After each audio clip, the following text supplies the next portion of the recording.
ऐसा शास्त्रों में लिखा है। एकादशी की महिमा स्कंद पुराण, पद्म पुराण, महाभारत अनेकों ग्रंथों में लिखी है। लेकिन यदि एकादशी व्रत रखा जाए तो मनुष्य जन्म मृत्यु के बंधन से मुक्त हो सकता है, पद्म पुराण में लिखा है। और इतना ही नहीं, एकादशी व्रत रखा जाए तो मृत्यु के बाद वैकुंठ की प्राप्ति हो सकती है और स्वयं अपना तो उद्धार हो सकता है, हमारे पितरों को भी मुक्ति की प्राप्ति होती है, मुक्ति मिलती है। एक दिन एकादशी व्रत रहे तो 100 साल तप करने का फल प्राप्त होता है। एक दूसरा, यदि हम तपस्या करें तो कन्या दान करने का फल प्राप्त होता है। आश्विन मास की कृष्ण पक्ष की यह जो एकादशी है, देखो मेरे पीछे भी कृष्ण पक्ष है काला। आश्विन कृष्ण एकादशी का नाम है इंदिरा एकादशी। और आप सब जानते हैं कि पितृ पक्ष के दौरान ये एकादशी आती है, पड़ती है।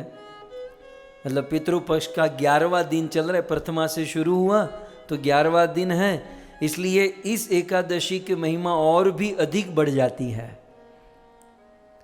ऐसा शास्त्रों में लिखा है। एकादशी की महिमा स्कंद पुराण, पद्म पुराण, महाभारत अनेकों ग्रंथों में लिखी है। तो शास्त्रों के अनुसार यदि हम एकादशी व्रत रखते हैं तो हमारे पितरों की आत्मा को मोक्ष मिलता है, उनकी गति होती है, क्योंकि एकादशी भक्ति में कंसीडर होता है। एकादशी का व्रत ये रखा जाए, वैसे वैष्णव तो हर एकादशी व्रत रखते हैं, लेकिन यदि एकादशी व्रत रखा जाए तो मनुष्य जन्म मृत्यु के बंधन से मुक्त हो सकता है, पद्म पुराण में लिखा है। और इतना ही नहीं, एकादशी व्रत रखा जाए तो मृत्यु के बाद वैकुंठ की प्राप्ति हो सकती है और स्वयं अपना तो उद्धार हो सकता है, हमारे पितरों को भी मुक्ति की प्राप्ति होती है, मुक्ति मिलती है। इस एकादशी, ये एकादशी की विशेषता क्या है? इंदिरा एकादशी के दिन यदि आप तपस्या करते हो, एक दिन की तपस्या, और क्या तपस्या हम लोग करते हैं घर में वातानुकूलित वातावरण में बैठकर कौन सी तपस्या, लेकिन फिर भी चलो थोड़ी बहुत तपस्या कर लेते हैं। पुराणों में लिखा है कि 100 साल तपस्या करने का फल मिलता है। एक दिन एकादशी व्रत रहे तो 100 साल तप करने का फल प्राप्त होता है। एक दूसरा, यदि हम तपस्या करें तो कन्या दान करने का फल प्राप्त होता है। भौतिक जगत में सबसे बड़ा दान है कन्या दान है? तो जिसके पास कन्या है उसे तो ये अवसर मिल जाता है, लेकिन कन्या न हो तो और यदि एक ही कन्या हो तो और अन्य अनेकों पुण्य करें तब जाकर तपस्या करने का फल बराबरी होता है। और अनेकों ग्रंथों में कहा गया कि तप करने से या एकादशी व्रत का पालन करने से कदाचित हमारे पितृ यदि नरक में हो, ऐसा श्लोक में लिखा है कि कदाचित हमारे पितृ नरक में हो, लेकिन पितरों का स्मरण करके यदि हम एकादशी व्रत का पालन करते हैं तो उन पितरों को मोक्ष की प्राप्ति हो सकती है, या उनकी नरक से मुक्ति होकर उनकी ऊर्ध्व गति, आगे की ओर गति हो सकती है। भगवान विष्णु के स्वरूप शालिग्राम शिला की पूजा करने की महिमा है, ऐसा पद्म पुराण में लिखा है। शालिग्राम की सेवा पूजा करने की विशेष महिमा है। एक बहुत सुंदर कथा है। महिष्मती नगरी का एक राजा था, भल्लाल देव, बाहुबली का ये लोग ने नाम तो शास्त्रों से लिया महिष्मती, लेकिन कैरेक्टर का नाम अलग है। सतयुग की घटना है, पद्म पुराण में वर्णन है कि सतयुग में एक राजा हुए, महिष्मती नगरी के राजा, जिसका नाम था इंद्रसेन। क्या नाम था? इंद्रसेन। राजा इंद्रसेन राज्य करते थे और बहुत धार्मिक राजा थे, सज्जन राजा थे, और उनके माता पिता की मृत्यु हो चुकी थी। उनके माता पिता का स्वर्गवास हो चुका था।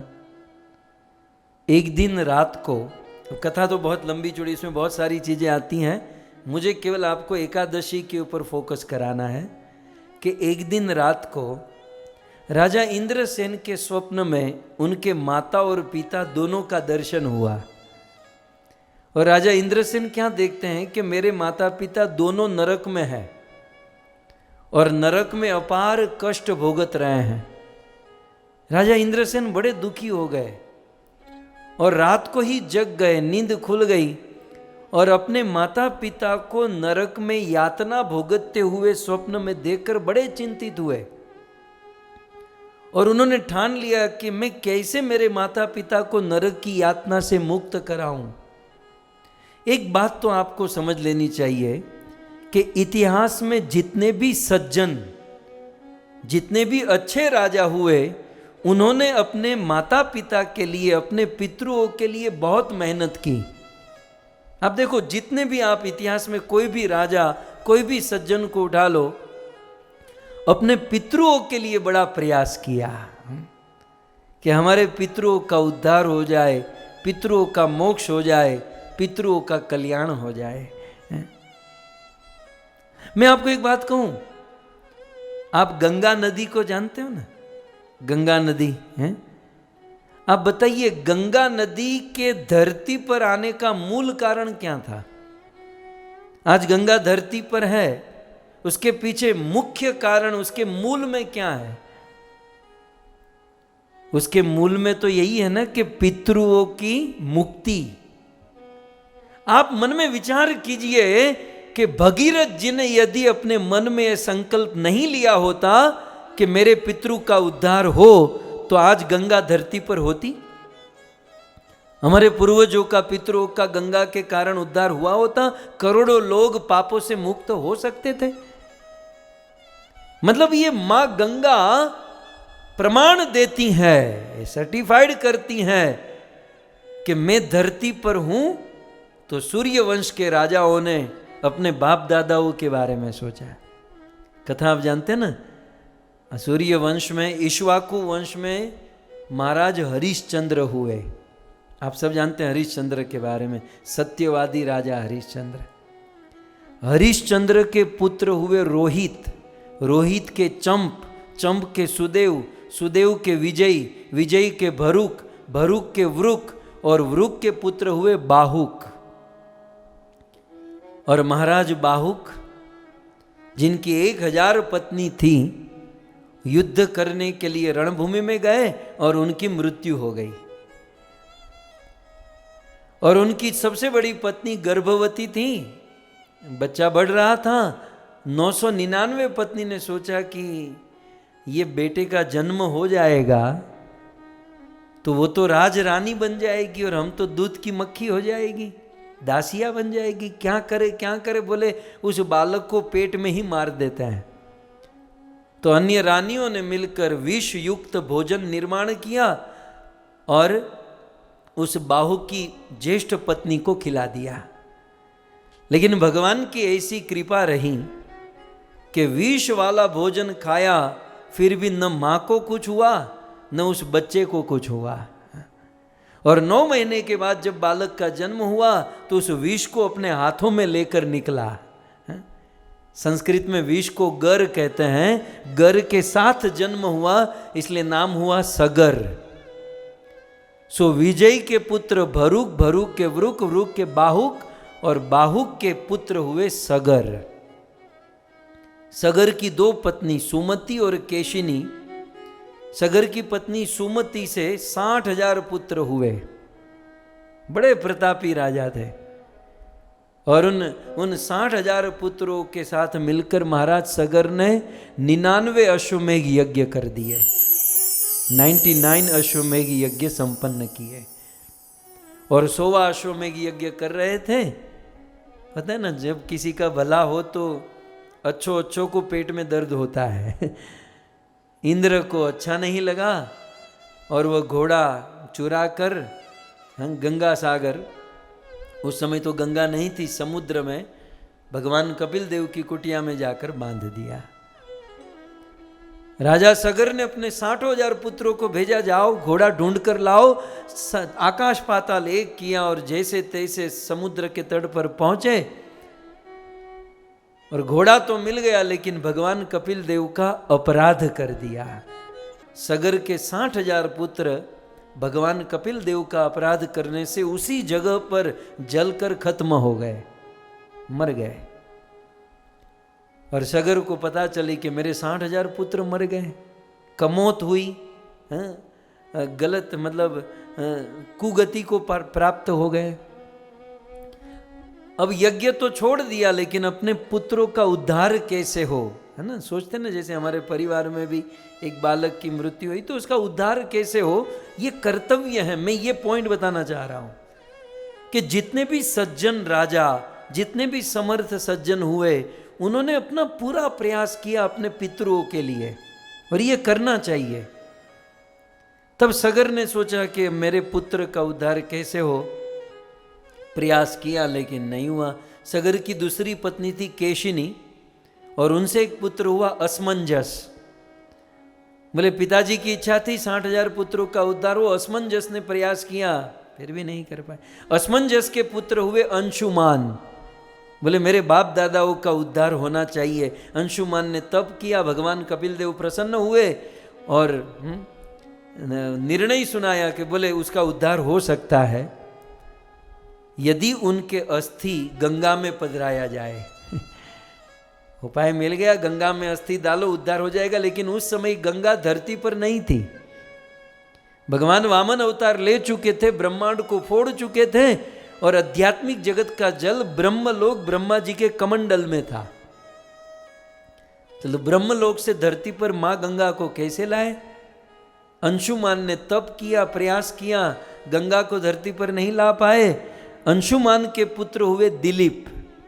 उन्होंने भी बहुत तपस्या की कि भले मेरे पितरों का उद्धार हो, लेकिन वो भी नहीं कर पाए। लेकिन दिलीप के पुत्र हुए भगीरथ। जबरदस्त तपस्या की और माँ गंगा को प्रसन्न कर लिया, और भगीरथ जी ने गंगा को ब्रह्मलोक से धरती पर उतार दिया, और इसलिए गंगा का एक नाम हुआ भागीरथी। सो गंगा को धरती पर लाने में जितने भी राजाओं ने प्रयास किया अपने पितरों का उद्धार करने के लिए। गंगा की महिमा में तो यहां तक आता है।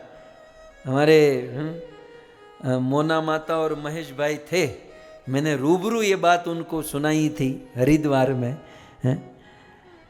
कि जब हम गंगा में स्नान करते हैं तो स्नान करने के बाद हमें अपने शरीर को लूछना नहीं चाहिए। आप जब गंगा स्नान करने जाते हो ना, केवल गमछा लेकर जाओ, रुमाल लेकर मत जाओ।